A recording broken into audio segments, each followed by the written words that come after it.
चल, तो square plate पे थोड़ा सा बात कर लेते हैं ना, अलग अलग सिचुएशन का, फिर सवाल करेंगे जो 15 डिग्री वाला दिए थे। कोई दिक्कत? तो पहले तो ये बताओ, स्क्वायर प्लेट का मोमेंट ऑफ इनर्शिया इसके अबाउट को बता सकते हो क्या?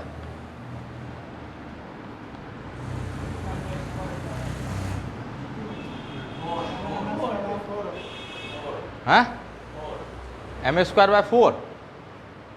अब क्या हो गया भाई? m², good.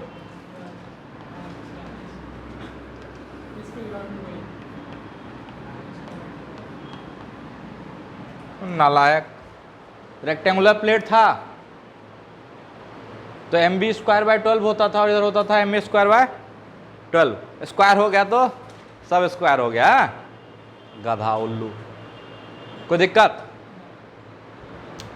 अच्छा, इस हिसाब से अगर सोचोगे तो इस एक्सिस के अबाउट मोमेंट ऑफ इनर्शिया क्या आएगा?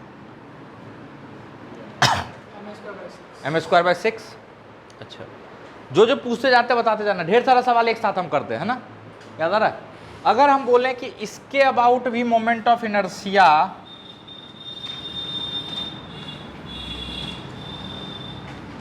ma²/12 होगा तो किसी को कोई परेशानी?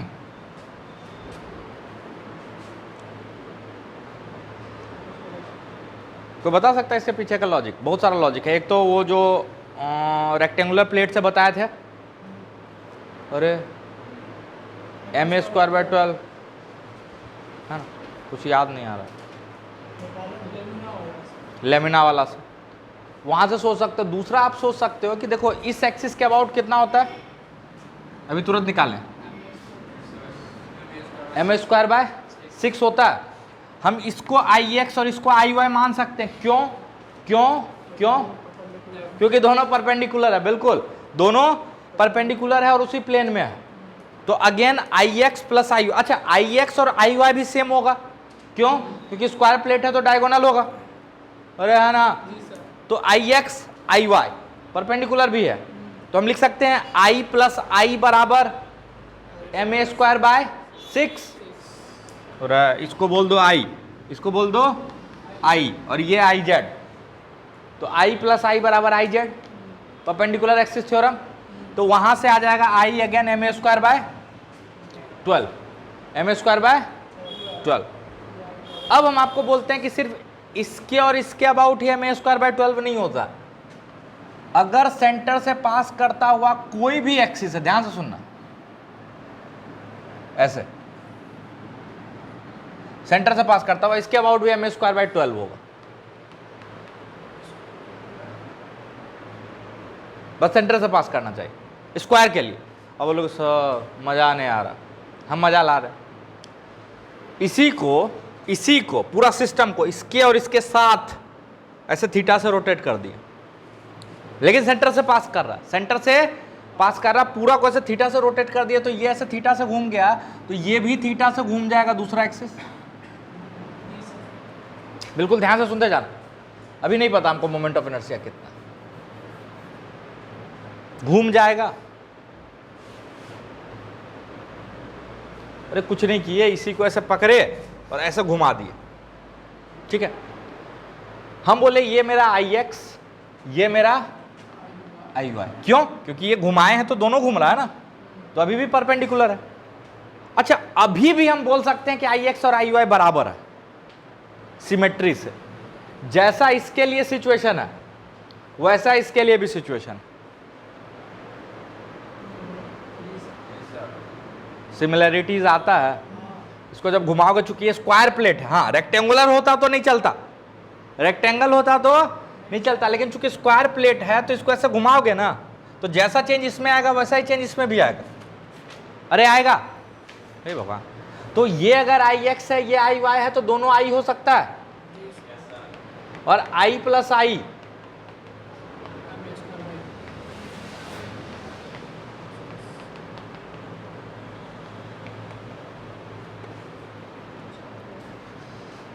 कुछ नहीं समझ में आ रहा।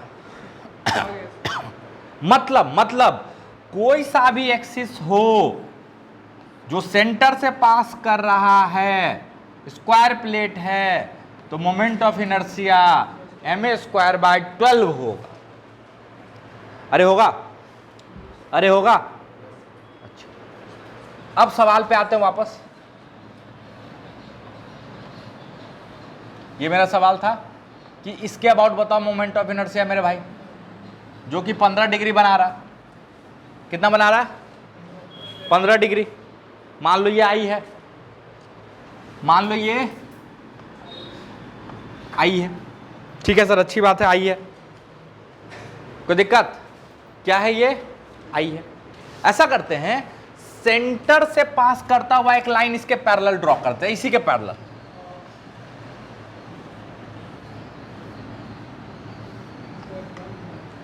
कोई दिक्कत?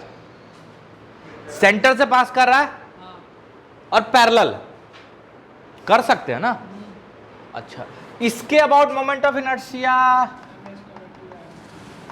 सच में अभी तुरंत प्रूफ किया। m²/12 साथ में सेंटर ऑफ मास से पास कर रहा है, तो आई निकाला जा सकता है। कैसे कैसे?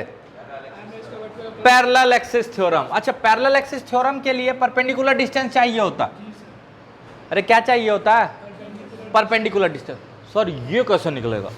निकल जाएगा ना, बिल्कुल निकल जाए। देखो ये सेंटर है, ओए रुक जाओ, ये सेंटर है ना? हाँ बोलो। गधा, ये आपका डायगोनल है। अरे ये डायगोनल है ना, ये 90 होता है, ये परपेंडिकुलर नहीं है। परपेंडिकुलर डिस्टेंस कुछ ऐसे होगा, कुछ नहीं समझ में आता। ये परपेंडिकुलर डिस्टेंस नहीं है, एक्सिस से परपेंडिकुलर डिस्टेंस ये होगा कुछ। अरे होगा? अच्छा, ये भी बहुत आसानी से निकाल सकते हो। ये 45 होगा, ये 15, तो ये टोटल एंगल 60 है।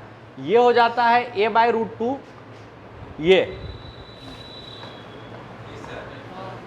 इसको मान लो d, ठीक है? अरे मान सकते हैं, तो लिखेंगे d/a/√2। d perpendicular by hypotenuse, d/a/√2 बराबर sin 60 √3/2। तो d बराबर, ये ऊपर ले जाओ, a√3/2√2। देख लेना, कैलकुलेशन उल्टा पुल्टा सिर्फ नहीं हो। समझ में आ रहा? अरे समझ में आ रहा? ज्योमेट्री लगा रहे हैं। अब 9-10 का ज्योमेट्री नहीं आता तो हम कुछ नहीं कर सकते। ठीक है, d मिल गया, तो I बराबर IC + MD²। आंसर निकाल लेना। ठीक है, जल्दी से नोट करो, अगला सवाल करते हैं। एक सिलेंडर वाला दिए थे ना, तो ये नोट कर लो जल्दी से। चलो, सिलेंडर का मोमेंट ऑफ इनर्शिया इस एक्सिस के अबाउट पता है क्या? कितना होता है? mr²/2 होता है। ठीक है, अच्छा सिलेंडर का लेंथ मान लेना है। कितना मान लेना? बिल्कुल ध्यान से सुनते जाना, थोड़ा फास्ट करेंगे, घबराना नहीं। इसका मोमेंट ऑफ इनर्शिया इस एक्सिस के अबाउट पूछा। ठीक है, मान लो ये निकालना है। अब देखो इसमें सबसे पहला गलत सॉल्यूशन, बहुत प्यारा सा गलत सॉल्यूशन आपको बताते हैं जल्दी से। कुछ बच्चा बोलता है सर इसको Ix मान लेते हैं और इसको Iy मान लेते हैं। ठीक है, ये Ix Iy और दोनों सेम होगा। अरे ये सिलेंडर में ऐसे ले लो या ऐसे ले लो, दोनों के अबाउट तो मोमेंट ऑफ इनर्शिया सेम होगा। तो आप बोलते हो सर ये Ix ये Iy, तो Ix बराबर Iy बराबर I। अरे कुछ नहीं समझ में आया। और ये Iz, अरे है कि नहीं सर? तो कितना मस्त आंसर आएगा सर। 2I बराबर mr²/2, तो I बराबर, काट लो। इतना देर से हम बोले जा रहे हैं लेकिन आप में से कोई नहीं बोला कि सर परपेंडिकुलर एक्सिस थ्योरम सिर्फ प्लेनर बॉडीज के लिए वैलिड होता। ये 3 डायमेंशनल बॉडी है मेरे भाई, तो परपेंडिकुलर एक्सिस थ्योरम तो लगाना ही पाप है, और लगाना तो बहुत बड़ा पाप है, सोचना ही पाप है। और आप लोग मस्त आंसर भी ले आए। कोई लाया क्या आंसर? क्या सर, इतना भी नहीं सोच पाते हम लोग, आप है ना? सही सॉल्यूशन तो दूर का बात है, गलत वाला भी नहीं सोच पाए थे। समझ में है ना? इसको बोलते हैं बेइज्जती। कोई बात, होते रहेगा। चलो, उससे पहले कुछ इंपॉर्टेंट चीज बताते हैं कि डिस्क का मोमेंट ऑफ इनर्शिया इस एक्सिस के अबाउट क्या होता है, mr²/2, और इस एक्सिस के अबाउट बता चुके हैं। मान लो ये आई, ये आई, IX, IY, IZ, तो उस हिसाब से इसके अबाउट हो जाएगा mr²/4। समझ में आया? इसको डायमीट्रल एक्सिस बोले थे, और एक दिन धराधर क्लास में किए थे 5-7। तो डिस्क का मोमेंट ऑफ इनर्शिया डायमीटर के अबाउट कितना होता है? mr²/4 होता है।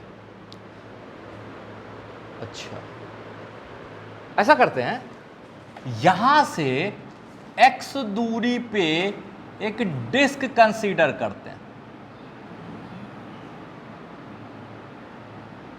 और उस डिस्क का थिकनेस कितना ले लेते हैं?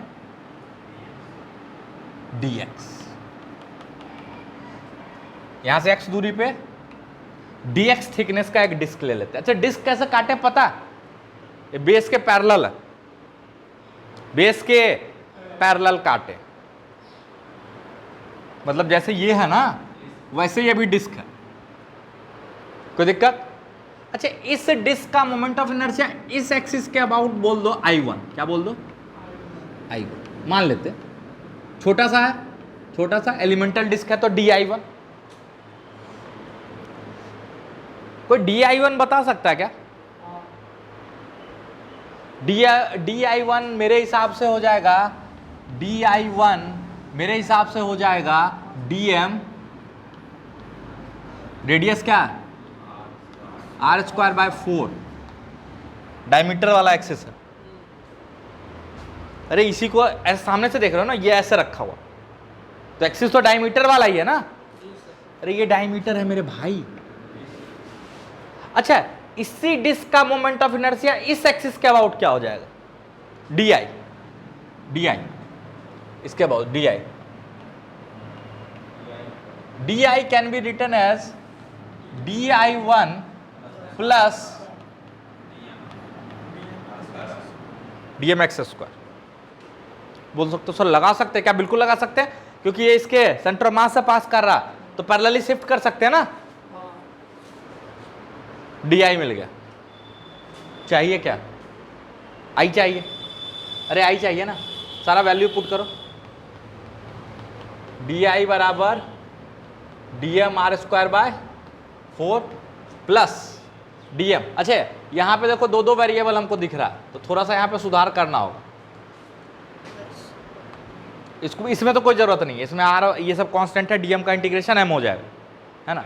इसमें देखो x भी वेरिएबल है, m भी वेरिएबल है ना, तो देखना पड़ेगा कहीं x पे डिपेंड तो नहीं करता। कर रहा है, थोड़ा सा कर रहा है। कैसे कर रहा है दिखा देते हैं।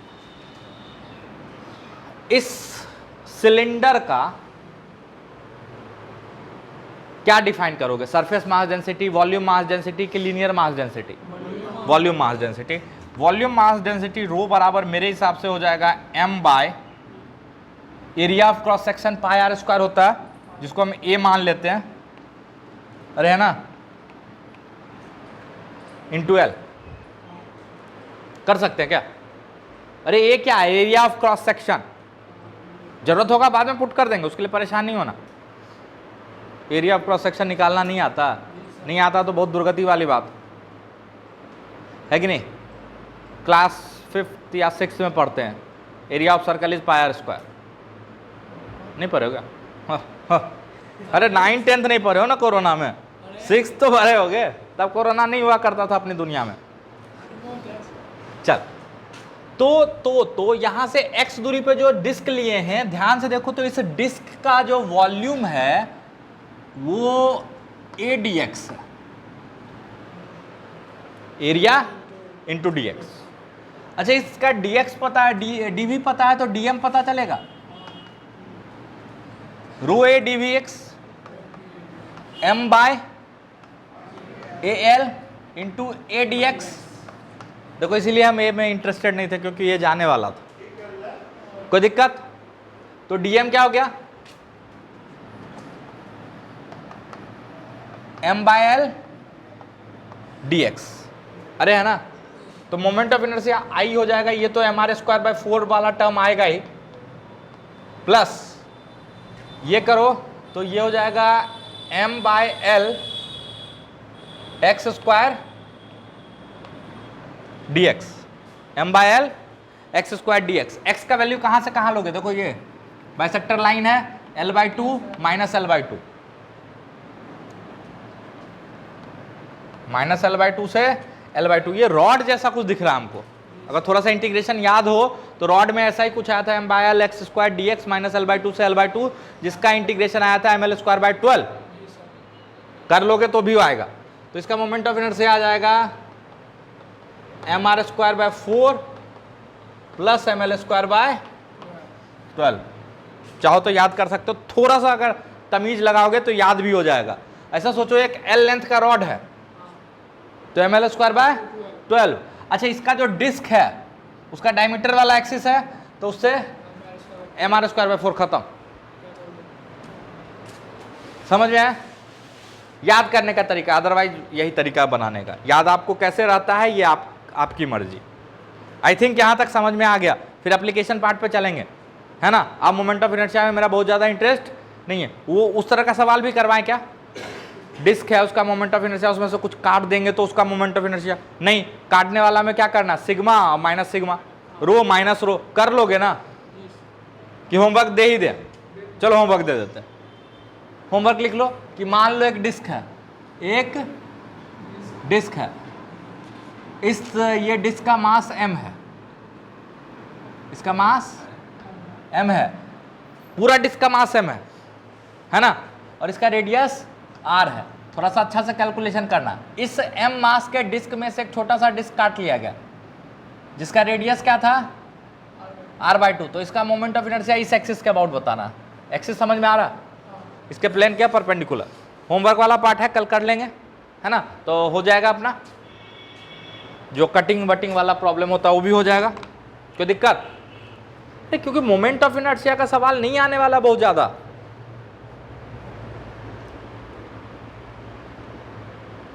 मोमेंट ऑफ इनर्शिया बहुत टफ चीज़ है भी नहीं, आपको देख के लग रहा होगा। अगर सेंटर मास का कैलकुलेशन थोड़ा अच्छे से किए होगे तो मिलता जुलता है ना, इंटीग्रेशन एलिमेंट, है ना।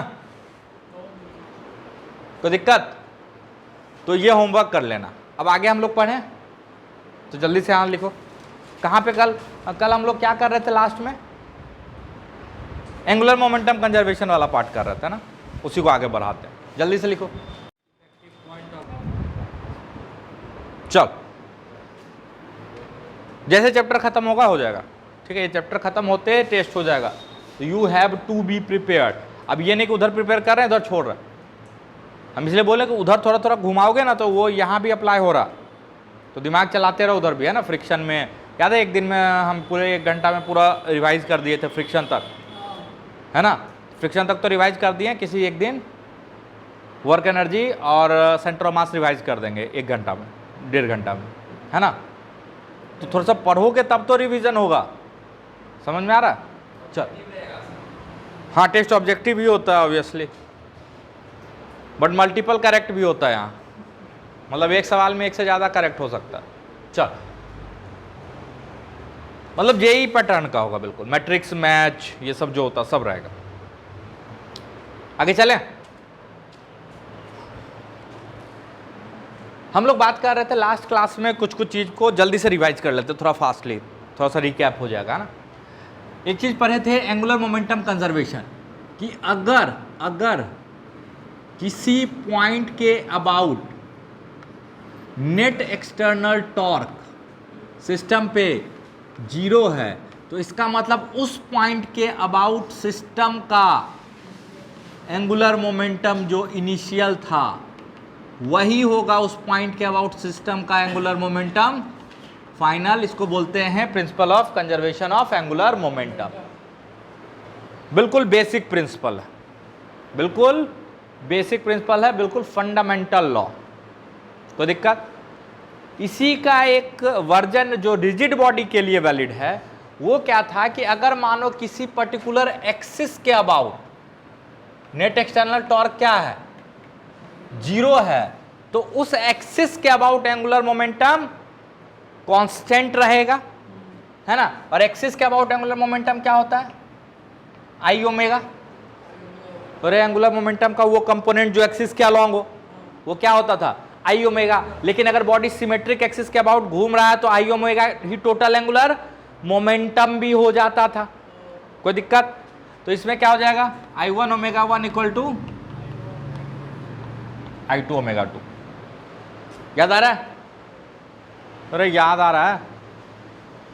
I1 ओमेगा ये प्रूव भी किए हैं कि एक्सिस के about angular momentum I1 omega होता है। एक्सिस के अबाउट एंगुलर मोमेंटम का कंपोनेंट I1 ओमेगा होता है। यहीं से torque equal to I alpha derive किए थे, पता नहीं। ठीक है, कॉपी देखोगे तो पता चलेगा। फिर हम लास्ट में बताए थे effective point of application of force. इसका मतलब था कि सारे फोर्स को हटा के एक सिंगल फोर्स से रिप्लेस कर दो ताकि टॉर्क जो पहले था अभी भी वही आए। याद आ रहा है? और इसका कुछ कुछ एप्लीकेशन सीखे थे जिसमें था effective point of application of gravity, effective point of application of effective point of application of gravity. इसी को हम लोग बोलते थे सेंटर ऑफ ग्रेविटी। इसी जगह को क्या बोलते थे? Centre of gravity. सीजी से डिनोट किए थे, याद आ रहा है? और बताए थे कि जहां पे ग्रेविटेशनल फील्ड का वेरिएशन नेग्लिजिबल है, मतलब जहां पे हम उसको यूनिफॉर्म मान के चल रहे हैं, जैसे अर्थ सरफेस के करीब, एक्चुअली में वो होता नहीं है यूनिफॉर्म, वो यूनिफॉर्म होता नहीं है। बट अगर अर्थ सरफेस के करीब चल सकते हो 1 मीटर 2 मीटर 1000 500 मीटर तक ऊपर नीचे, तो बहुत ज़्यादा जी में वेरिएशन नहीं आता। तो वैसे केस में जो सेंटर ऑफ ग्रेविटी है वो सेम हो जाता है किसके? सेंटर ऑफ मास के। इसलिए अपने अभी तक के सवालों में हम टोटल वेट कहाँ पे लगता हुआ मान लेते थे? सेंटर ऑफ मास पे। क्या उसमें कोई बुराई थी? क्या उसमें कोई बुराई थी? बिल्कुल नहीं थी। उसका प्रूफ यही था। याद आ रहा है ना? तो अगला हम लोग जो चीज आपको होमवर्क के तौर पे दे रहे हैं, है ना, और उसको डायरेक्ट अभी अप्लाई करेंगे, that is effective point of application of pseudo force.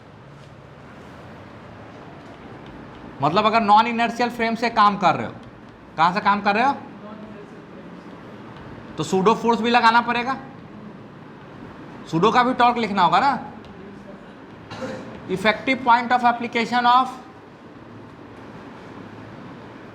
Pseudo force is also centre of mass, is centre of mass.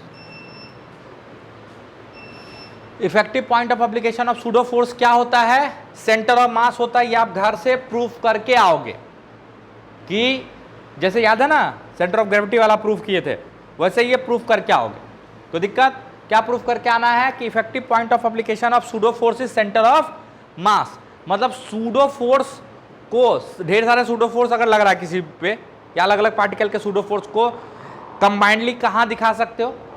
Centre of मास से पास करता हुआ, सेंटर ऑफ मास से पास करता हुआ। मतलब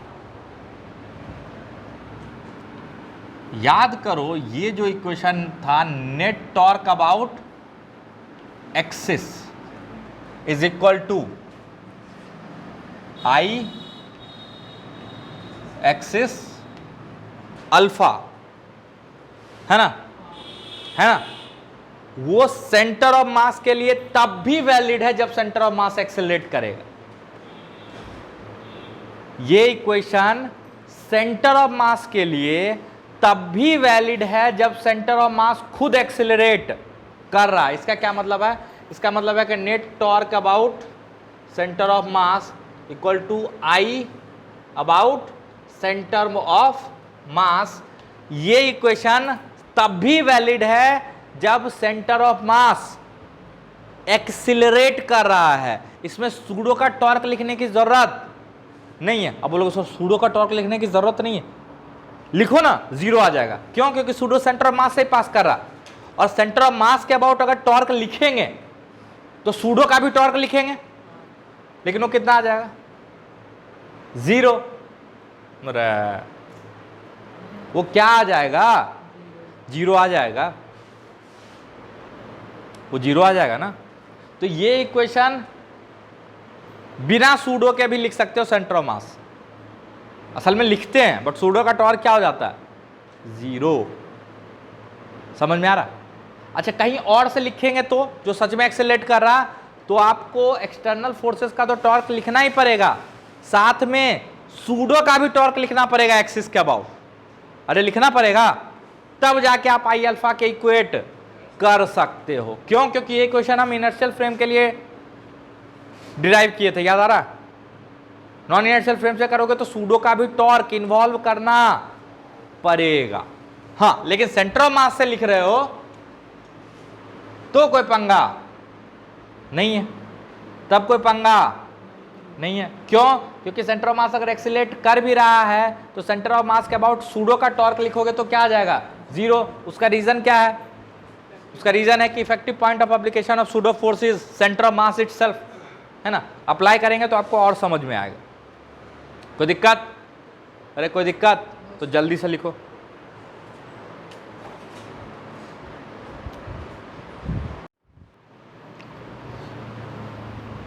चलो अगेन अपनी परंपरा को कायम रखते हैं, है ना। सवाल तो अपने पास बहुत है ना, लेकिन उन्हीं सवालों से बहुत कुछ सीख लेते हैं, है कि नहीं। जैसे याद करो, एक सवाल था अपना कि एक रॉड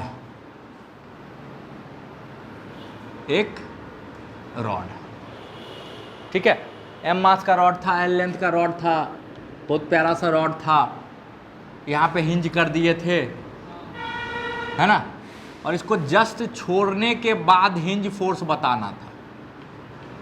याद दिला देते हैं, हमको पता आपको याद होगा नहीं, है ना। इसको जस्ट छोड़ने के बाद हिंज फोर्स निकालना था। तो अब डायरेक्शन में तो आप कंफर्म हो ही गए हो कि यहाँ पे हिंज फोर्स कैसे होगा? F। अच्छा, पहली बार इसको हम कहाँ से बनाए थे? ग्राउंड के फ्रेम से बनाए थे, और टॉर्क हिंज के अबाउट लिए थे। किसके अबाउट? हिंज। और ये जो पॉइंट है ये फिक्स है, तो ये इनर्शियल फ्रेम है अपने आप में। अरे है कि नहीं है? तो ज़्यादा कुछ सोचना नहीं पड़ा था अपने को, कुछ समझ में ही नहीं आ रहा। वो इनर्शियल पॉइंट है, तो उससे भी करके दिखाते हैं और अलग अलग पॉइंट से भी करके दिखाते हैं, है ना, जो कि पॉइंट एक्सेलरेट कर रहे हैं, जो पॉइंट्स एक्सेलरेट कर रहे हैं। चल, तो हम क्या करते हैं कि ये क्या किए थे, मान लेते हैं अल्फा से घूम रहा, है ना। अच्छा, इस एक्सिस के अबाउट अगर अल्फा से घूम रहा है तो किसी भी पॉइंट के अबाउट भी बॉडी अल्फा से ही घूम रहा है। For any point lying on the rigid body it is also rotating with alpha. ये प्रूफ कर चुके हैं स्टार्टिंग में ही, याद आ रहा है। और ओमेगा क्या होगा? जस्ट छोड़ने के बाद 0 होगा। अरे ओमेगा जस्ट छोड़ने के बाद तो 0 ही आया था ना। तो कैसे सॉल्व किए थे? याद करो, ऊपर F, नीचे mg, सेंटर मास का एक्सेलरेशन। इस डायरेक्शन में क्या था? अल्फा आर यानी alpha L by 2 into mass. कुछ नहीं याद आ रहा। अच्छा, नीचे को प्लस माने थे ना, तो उल्टा लिखे होंगे, सॉरी। अरे कॉपी पलट लो ना, पीछे बना हुआ है आपके कॉपी में। ऐसे शकल देखते हो जैसे कुछ समझ में नहीं आ रहा। mg माइनस f बराबर मास अल्फा l बाय 2, पहला इक्वेशन। एक और इक्वेशन चाहिए, कहाँ से आया था? टॉर्क से। तो टॉर्क क्या था? इसके अबाउट, इस हिंज पॉइंट के अबाउट टॉर्क क्या होगा? mgl by 2। अरे mgl बाई 2 बराबर आई alpha ml square by 12 alpha. Alpha कितना आया था? तो बताओ यार, जल्दी जल्दी बताओ यार, अल्फा क्या था? अल्फा बराबर 3g बाय 12, और फोर्स कितना आया था? mg by 4। सही से देखना, कोई दूसरा वाला मत देख लेना जो थीटा एंगल पे। है ना, थोड़ा तोड़ देंगे, यही आया था ना। अब इसी सवाल को करना है, लेकिन अब की बार इसके अबाउट टॉर्क नहीं लेना, अब की बार इसके अबाउट टॉर्क लेना है, सेंटर ऑफ मास के अबाउट। बना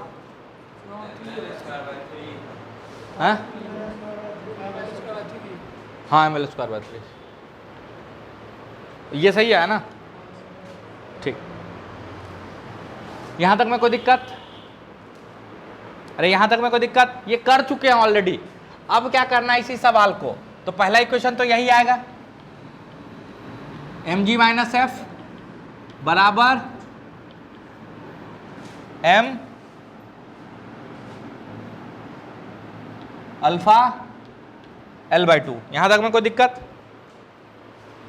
टॉर्क का इक्वेशन किसके अबाउट ले रहे हैं? अब की बार सेंटर के अबाउट लिख रहा है, सेंटर के अबाउट टॉर्क का इक्वेशन लिख रहा है, ध्यान से देखना। तो अच्छा, इसका सेंटर एक्सेलरेट कर रहा, पता आपको सेंटर कितने से एक्सेलरेट कर रहा?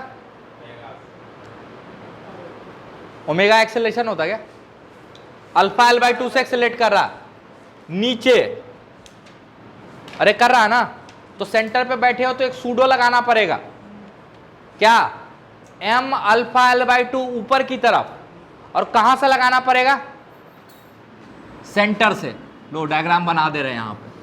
अब की बार हम कहां पे बैठे हुए हैं? किसके अबाउट टॉर्क लिख रहे हैं? सेंटर के अबाउट।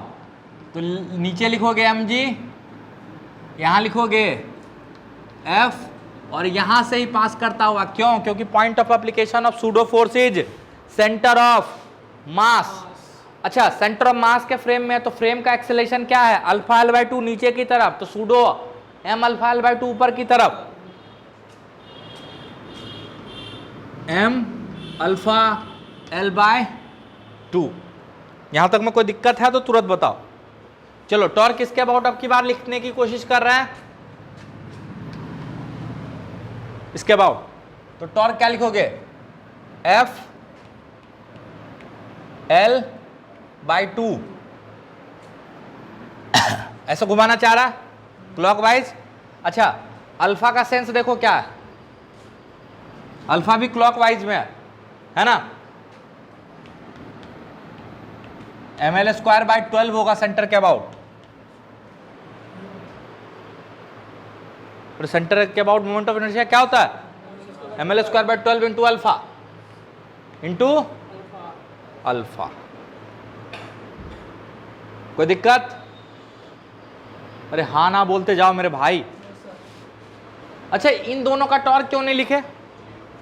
क्योंकि सेंटर ऑफ मास के अबाउट टॉर्क लिखे तो उन दोनों का टॉर्क 0 हो जाएगा। अरे हो जाएगा, सॉल्व करो, सही आंसर आ जाएगा। सॉल्व करो, सही आंसर आ जाएगा। ठीक है, करके दिखाएं क्या हम? बोलो ना सर, कर ही दीजिए ना, काहे के लिए टाइम पर। ठीक है, तो F बराबर क्या आ जाएगा? ml/6 alpha. इसमें उठा दो, इसमें रख दो। mg बराबर ml/2 alpha plus ml/6 alpha. अरे होगा, ये माइनस को इधर ले आया ना, तो प्लस हो जाएगा ना, तो ये हो जाएगा 12। अरे अल्फा निकालने की कोशिश कर रहे हैं, ये हो जाएगा 12, तो 2 6 का 12, और ये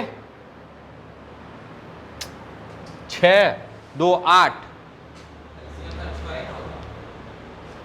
हाँ रे, मेरा भी दिमाग काम नहीं कर रहा। चलो, 2 3 6 और 6 यानी 4 ml/6 अल्फा।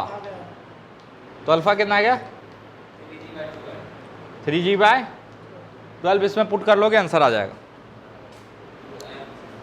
अरे आ जाएगा, अरे आ जाएगा। अब की बार किस पॉइंट के अबाउट बनाना पता है?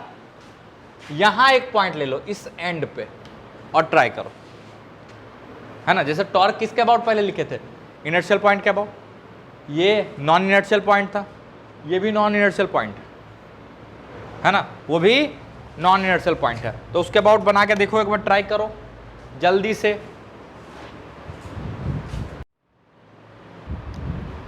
नीचे सही कर लो, नीचे 3g/2l है ना कि 12 है, ठीक है, सब सही कर लो।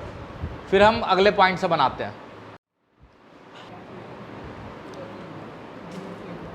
स्टार्ट हुआ, चल देखो सेम सवाल,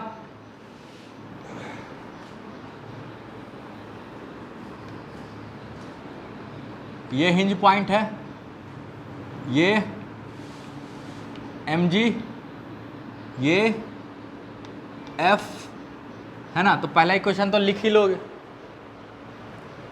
तो पहला इक्वेशन क्या है, ऊपर f नीचे mg, सॉरी नीचे को बड़ा मान लेना, mg माइनस f बराबर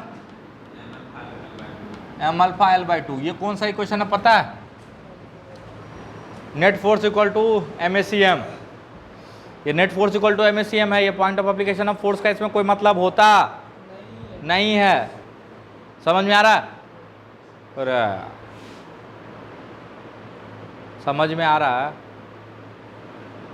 net force equal to MACM। आगे चले, टॉर्क का इक्वेशन अब की बार इसके अबाउट लिखना है, ठीक है। ये एक्सेलरेटेड पॉइंट है कि नॉन एक्सेलरेटेड पॉइंट है, एक्सेलरेटेड पॉइंट है। ये अल्फा एल से नीचे गिर रहा है ना, तो इस पॉइंट पे बैठे हो तो सूडो कितना लगाओगे, m अल्फा एल ऊपर, और कहां से, सेंटर ऑफ मास से। क्यों, क्योंकि net point of application of pseudo force is centre of mass. अच्छा टॉर्क किसके अबाउट लिख रहे हैं, पी के अबाउट। अच्छा ये क्रॉस लगाए तो हिंज मत समझ लेना, है ना, मतलब टॉर्क किसके अबाउट लिख रहे हैं। तो टॉर्क लिखो, किसका किसका लिखो, फोर्स का टॉर्क किधर है, क्लॉकवाइज में FL, अरे है, अच्छा इसका torque m alpha l into l/2 minus l/2 है ना, बराबर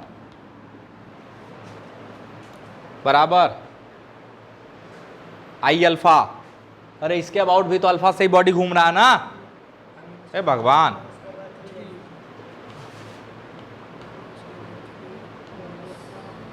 अल्फा क्लॉकवाइज, यहां क्लॉकवाइज को प्लस माने, अरे क्लॉकवाइज को प्लस माने, सॉल्व करो तो यहां से क्या आ रहा, नहीं एफ के लिए, हाँ एल एल एल एल, ठीक है। तो एफ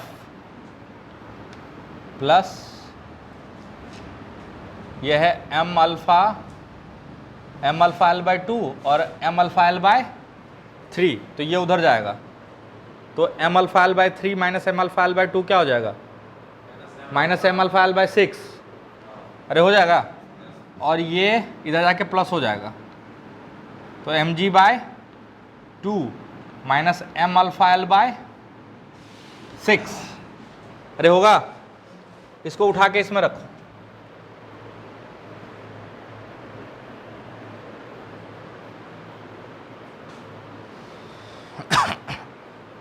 इसको उठा के इसमें रखो,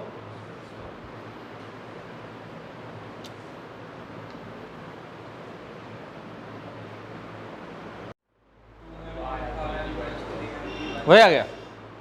इसको उठा के जैसे इसमें रखोगे तो वही आ जाएगा आंसर, आ जाएगा, अरे आ जाएगा।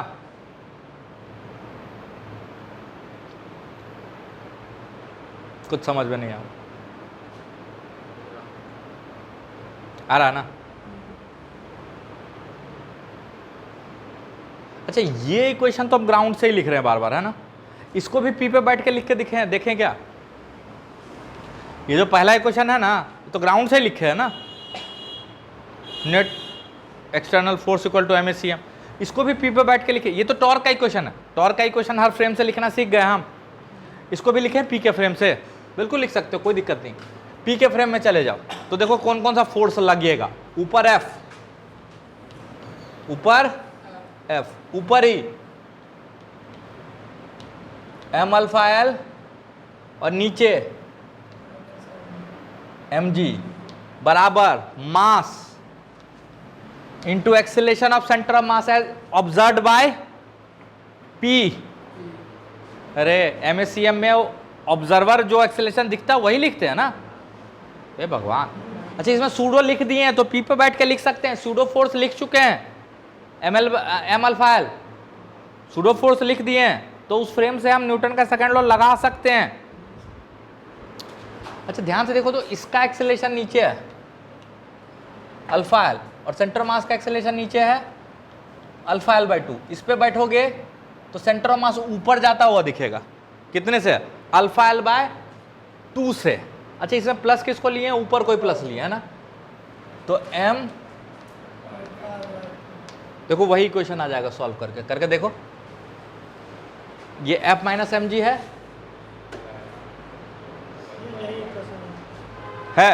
ये जैसे इधर जाएगा माइनस आएगा, उल्टा कर लेना। तो हम यहां पे क्या सिखाना चाह रहे हैं कि हम किसी फ्रेम से काम कर सकते हैं मस्त, चाहे वो इनर्शियल फ्रेम हो चाहे नॉन इनर्शियल फ्रेम। अच्छा नॉन इनर्शियल फ्रेम से फोर्स लिखना तो सीख रहे, न्यूटन्स लॉ से सीखते आ रहे, अब नॉन इनर्शियल फ्रेम से टॉर्क लिखना भी सीख लिए। बस टॉर्क में क्या ध्यान रखना कि एक्सटर्नल टॉर्क के साथ साथ सूडो का टॉर्क लिखना होगा, और सूडो का point of application of force क्या है? सेंटर ऑफ मास है। ये और वो सेम नहीं आ रहा, अब तो कदा गया, हमको तो ऐसे ही दिख रहा। एम अल्फा एल बाई 2 इधर आएगा तो minus M alpha L by 2 होगा, और वो माइनस साइन इधर एडजस्ट कर देना। एक गधा बुर्बक, थोड़ा कॉपी कलम चला लिया करो, मेरे तरह इंटेलिजेंट बनने की कोशिश ना कर। ये गड़बड़ हो गया क्या तेरा? इसको उठा के इसमें रखो, अल्फा निकालो, 3g/2l आया क्या? फिर से आ गया था ना। मतलब हम किसी फ्रेम से काम कर सकते हैं। हाँ ध्यान से देखो, नॉन इनर्शियल फ्रेम से फोर्स लिखना तो हम सीख चुके हैं। अरे नॉन इनर्शियल फ्रेम से न्यूटन सेकंड लॉ लगाना है तो सूडो फोर्स लगाना पड़ेगा। अच्छा कहां से लगाएं वो तो कोई मायने ही नहीं रखता। F external equal to m a c m में point of application of force कोई मायने नहीं रखता। लेकिन लेकिन लेकिन जब हम टॉर्क का इक्वेशन लिख रहे हैं तो टॉर्क के इक्वेशन में हमको सूडो का भी टॉर्क लिखना पड़ेगा, और सूडो का टॉर्क लिखते वक्त ये ध्यान रखना पड़ेगा कि सूडो लगेगा कहां? सेंटर ऑफ मास से। क्यों? क्योंकि टॉर्क में point of application of force मायने रखता है। इतना देर में हम यही चीज सिखाएं है ना। तो इसी सवाल को हम कहां से किए? यहां से भी बैठ के कर लिए, यहां से भी बैठ के कर लिए, और यहां से भी बैठ के कर लिए। अब इसी सवाल को आप यहां से बैठ के करो एक बार।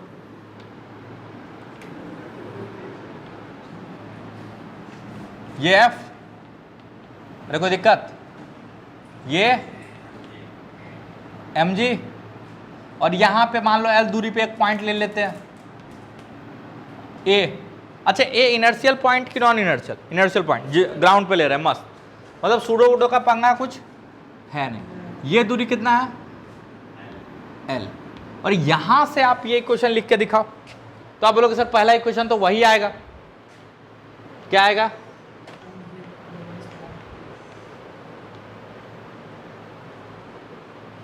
ठीक है, दूसरा इक्वेशन लिखे। अरे दूसरा इक्वेशन लिखे,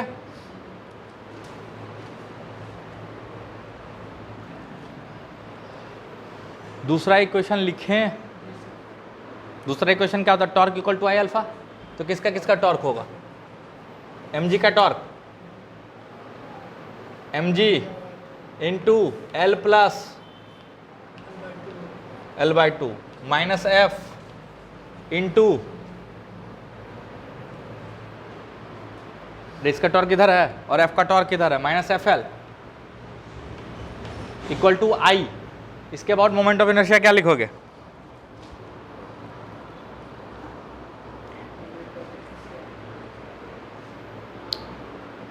अरे इसके अबाउट होता है ml²/12, तो ये लिख दोगे ml²/12 plus m into 3l/2 का होल स्क्वायर इंटू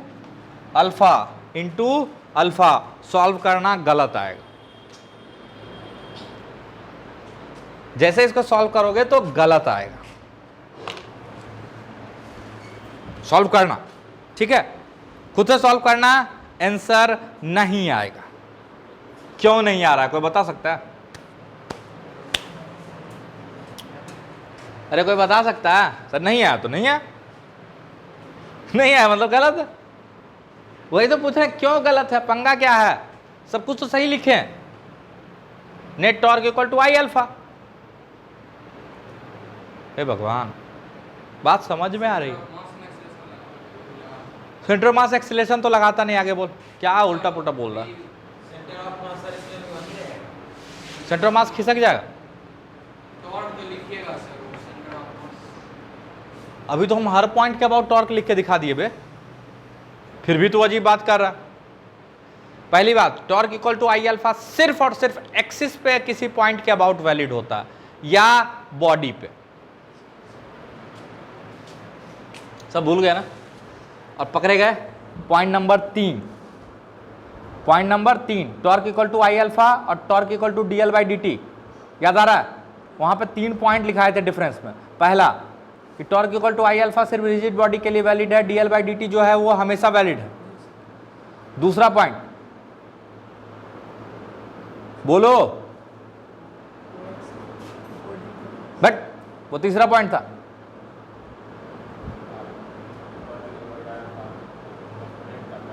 बिल्कुल, torque equal to I alpha में टॉर्क पूरा टॉर्क नहीं है, वो सिर्फ टॉर्क का वो कंपोनेंट है जो एक्सिस के अलोंग है, और torque equal to dl/dt system में जो टॉर्क है वो नेट टॉर्क है। और लास्ट पॉइंट लिखाए थे कि dl/dt जो है किसी भी इनर्शियल पॉइंट के लिए वैलिड है, एकदम मस्त, कहीं से लगा दो। Net external torque equal to dl/dt, कोई भी इनर्शियल पॉइंट होना चाहिए। लेकिन torque equal to I alpha जो है सिर्फ उन पॉइंट्स के लिए वैलिड है जो एक्सिस पे है या जो बॉडी पे है, क्योंकि तभी अल्फा का मीनिंग है। अरे इसके अबाउट अल्फा है तो इसके अबाउट अल्फा है, इसके अबाउट अल्फा है, इसके अबाउट अल्फा नहीं है। तो ये प्रूव भी किए थे उस दिन कि इसी रॉड को जब ऐसे 90 डिग्री से घुमा दिए थे तो इसके अबाउट कितना से घुमा था? π/2 से, और इसके अबाउट π/4 से ही घुमा था। कुछ नहीं याद है, पलट के देखना पीछे। अरे ये रॉड जब नीचे आ जाएगा, ऐसे हो जाएगा, तो ये कितना घुमा इसके अबाउट? π/2, और इसके अबाउट ये देखो L था तो ये 45 ही हुआ ना। तो कैसे दोनों के अबाउट अल्फा सेम हो सकता या ओमेगा सेम हो सकता? हमको तो ऐसे ही दिख रहा है। अगर एवरेज की बात करें तो इसके अबाउट ओमेगा है तो इसके अबाउट ओमेगा/2 होगा, एवरेज की बात करें तो। कुछ नहीं समझ में आ रहा? अरे समझ में आ रहा है, ये क्लास में किया हुआ, ऐसे शकल मत देखो मेरे, है ना? तो यहां तक लिखो और इन सारे इंपॉर्टेंट पॉइंट्स को नोट करो। क्या क्या इंपॉर्टेंट पॉइंट्स बार बार हम फिर रिपीट किए? पहला, हम किसी भी पॉइंट के अबाउट लिख सकते हैं torque equal to I alpha, लेकिन वो पॉइंट बॉडी या एक्सिस पे होना चाहिए, पहला चीज। दूसरा, अगर वो नॉन इनर्शियल पॉइंट है, मतलब वो पॉइंट खुद भी एक्सिलरेट कर रहा है, तो हमको सूडो का भी टॉर्क लिखना पड़ेगा। और सूडो का पॉइंट ऑफ एप्लीकेशन कहां से पास करेगा? सेंटर ऑफ मास से, है ना? है ना? Effective point of application of pseudo force is centre of मास। अगला इंपॉर्टेंट चीज क्या बताए कि सेंटर ऑफ ग्रेविटी और सेंटर ऑफ मास सेम हो जाएगा अगर ग्रेविटी में वेरिएशन नहीं है। अगला चीज, लेकिन दोनों सेम होता नहीं है, दोनों को अलग अलग डिफाइन किए थे, है ना? सेंटर ऑफ मास कहां डिफाइन किए थे? पिछले चैप्टर में। और सेंटर ऑफ ग्रेविटी अभी डिफाइन किए थे, क्या था? तो नेट पॉइंट जो आपका था effective point of application of gravitational force ही क्या कहलाता है? सेंटर ऑफ ग्रेविटी कहलाता। अरे कहलाता है ना? लेकिन हम लोगों के लिए वो दोनों सेम हो जाता है। क्यों? क्योंकि हम अर्थ के करीब है जहां पे जी का वेरिएशन बहुत नेग्लिजिबल। कोई दिक्कत? अरे है ना? और ये नहीं कि कहीं से भी torque equal to I alpha लगा दो, किसी भी पॉइंट से। समझ में आया? अरे समझ में आया तो कृपया नोट डाउन करें।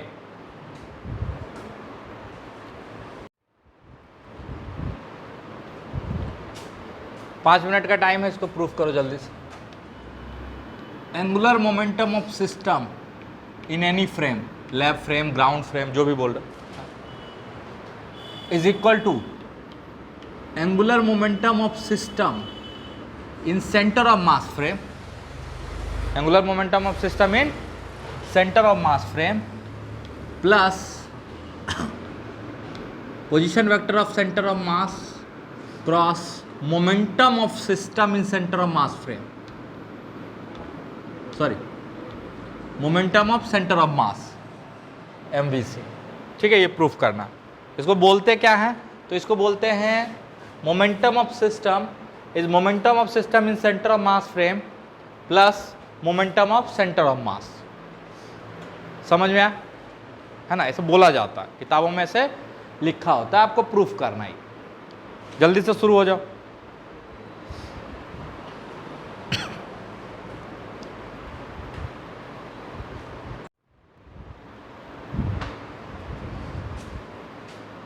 देखो,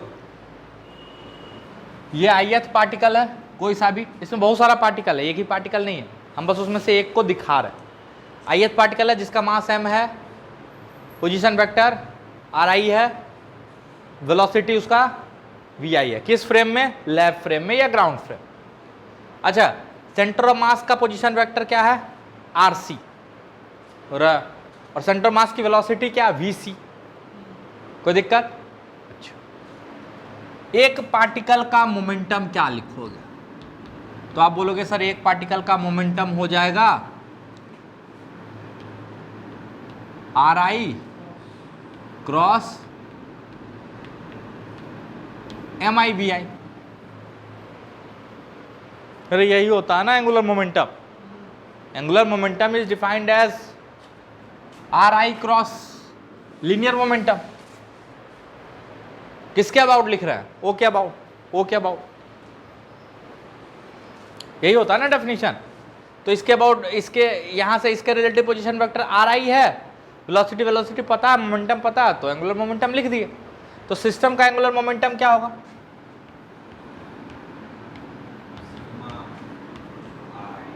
समेशन LI, अरे होगा, यानी summation RI cross MI VI।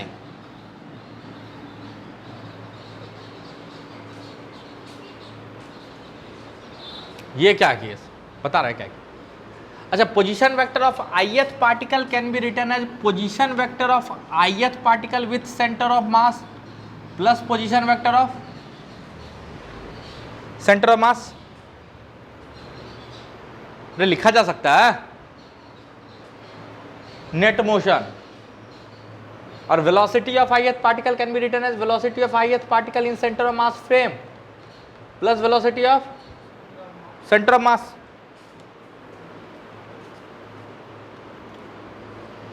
चलो, इसमें से हमको चार टर्म आता हुआ दिख रहा है, चार टर्म। जो गुना करोगे तो चार टर्म आएगा ना। अच्छा, क्रॉस प्रोडक्ट में ध्यान रखने का, उल्टा पुल्टा गुना नहीं करना है ना। तो मोमेंटम ऑफ द सिस्टम जो आ रहा है, सॉरी, ये क्या आ रहा है? सिग्मा MI, ये और ये क्रॉस प्रोडक्ट में कर लो, MI RIC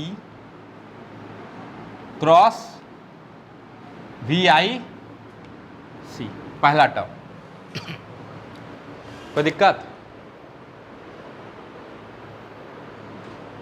हाँ ना बोलते जाना, ठीक है। अच्छा, अगला टर्म, इसको इसके साथ क्रॉस लेना है, sigma MI RIC cross VC।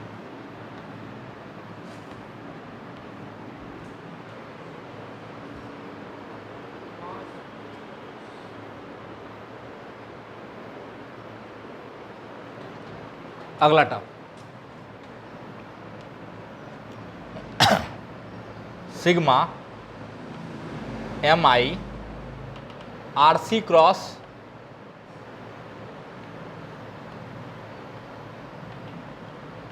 We I C plus अगला term sigma M I R C cross V C. यहां तक में कोई दिक्कत? अरे गुना किए हैं,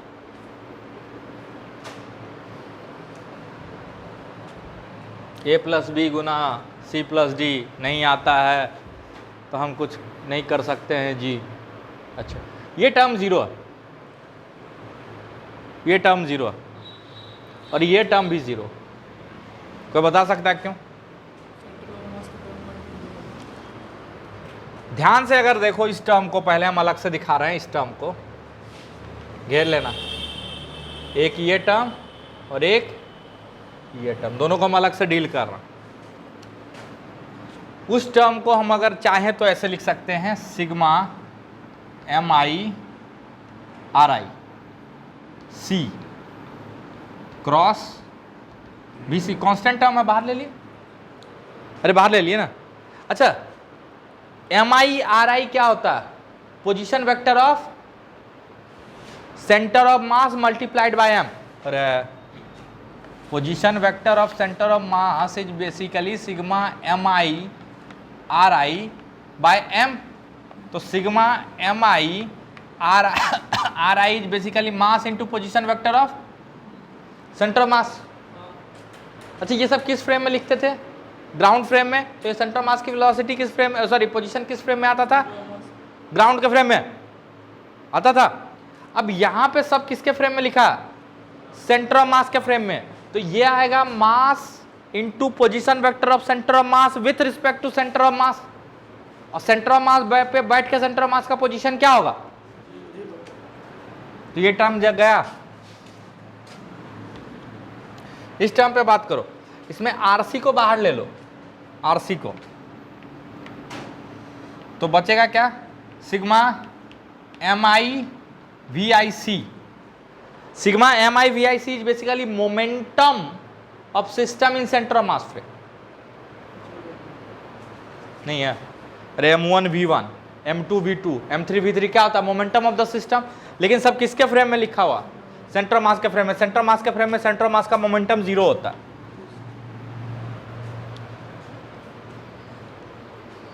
अरे समझ में आया? अच्छा, ये ध्यान से देखो, ये टर्म, ये टर्म, इस टर्म को देखो, थोड़ा सा और अच्छे से अरेंज करोगे तो इसको ऐसे लिख सकते हो,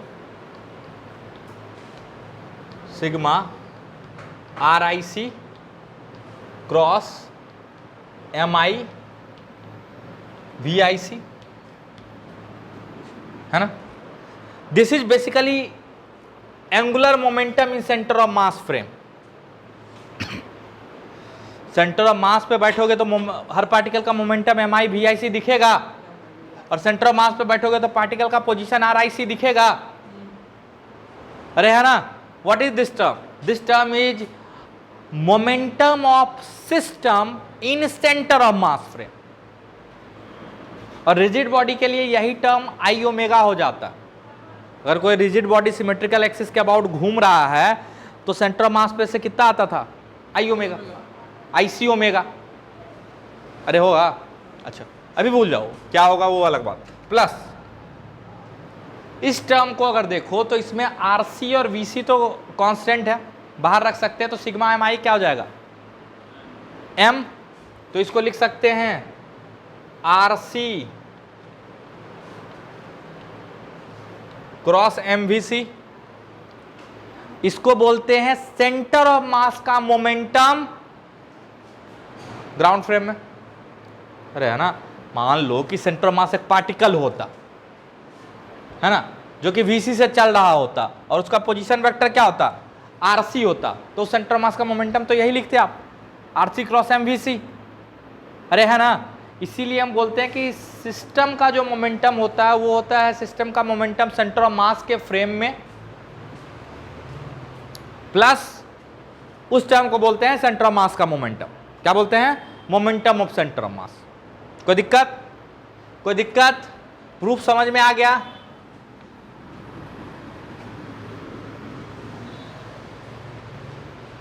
ये प्रूफ समझ में आ गया? अब घर पे आपको क्या प्रूफ करके आना है कि एक रिजिड बॉडी, एक रिजिड बॉडी, ठीक है, जो चल भी रहा है घूम भी रहा, मतलब बिल्कुल जनरल केस में, तो रिजिड बॉडी की काइनेटिक एनर्जी लिख सकते हो, है ना? तो काइनेटिक एनर्जी जो आएगा सिस्टम का वो कुछ ऐसा आएगा, देखो, kinetic energy of system is equal to half m VCM का स्क्वायर। लेकिन आपको बताए थे ये पूरा काइनेटिक एनर्जी नहीं है, साथ में एक और टर्म आएगा, plus kinetic energy in centre of mass frame, kinetic energy in centre of mass frame, याद आ रहा है? और रिजिड बॉडी के लिए वो टर्म क्या हो जाएगा? रिजिड बॉडी के लिए वो टर्म बन जाएगा, अगर वो सेंटर ऑफ मास के अबाउट घूम रहा है तो हाफ IC ओमेगा स्क्वायर। ये आपको प्रूफ करके लाना, ये आपका होमवर्क है। नहीं समझ में? अरे समझ में आया? ये आपको प्रूफ करके आना, तो यहीं से आगे का क्लास स्टार्ट होगा, ठीक है? पक्का? अच्छा, इसका आधा पार्ट पहले हम प्रूफ कर लिए, kinetic energy for system of particle, याद आ रहा है? तो वो डेरिवेशन यूज कर सकते हो अगर थोड़ा सा बुद्धि है अब तो, और उसके बाद उसको इसमें कन्वर्ट करने का कोशिश करना। लेकिन हम बोलेंगे कि बिल्कुल जीरो से स्टार्ट करना, आपका पीछे का भी प्रैक्टिस हो जाएगा। कुछ नहीं समझ में आ रहा? अरे कुछ नहीं आ रहा ना? अच्छा, ये जो हम प्रूफ किए हैं पहले, ये यूरोडोव का क्वेश्चन नंबर 1.196 भी यही,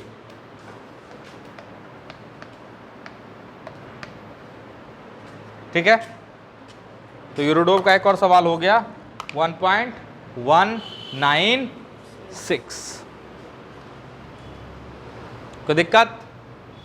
अरे कोई दिक्कत? कुछ कुछ समझ में आ रहा है? थोड़ा थोड़ा, है ना?